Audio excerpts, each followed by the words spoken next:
Salam. Bugün sizlərə daşınmaz əmlakın alqı-satqısı zamanı vergidən azad olunma halları haqqında danışacağam. Əgər siz yaşadığınız ünvanda 3 təqvim ilindən artıq qeydiyyatdasınızsa, mənzilin alqı-satqısı zamanı vergidən azad olunursunuz. Əgər ər və arvadın birgə mülkiyyətində yeganə bir mülkiyyət varsa və 3 təqvim ilindən artıq orada yaşayıblar, amma qeydiyyata düşməyiblər. Bunu sübuta yetirmək üçün abonent hesablarınızın arayışını alqı-satqı zamanı notariusa təqdim etsəniz, vergidən azad olunacaqsınız. Hədiyyə və miras yolu ilə yaxın qohumlar arasında əldə edilmiş əmlaklar vergidən azaddırlar. Həmçinin əldə olunmuş əmlakın satışı zamanı da vergi tətbiq edilmir. Dövlət ehtiyacları, ictimai ehtiyaclar, həmçinin cütlüklərin nikah dövrü və boşanma dövrü zamanı əmlakların birləşdirilməsi və ayrılması zamanı vergi tətbiq edilmir.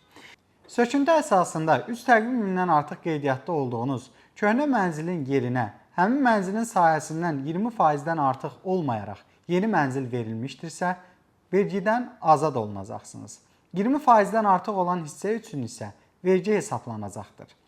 Bu güzəşt yerli icra hakimiyyətinin söküntü və yeni mənzilin verilməsi ilə bağlı arayışı əsasında ediləcəkdir. Yekunda sizlər üçün vergi hesablayıcısı linkini storydə yerləşdirəcəyik. Diqqətiniz üçün təşəkkür edirik.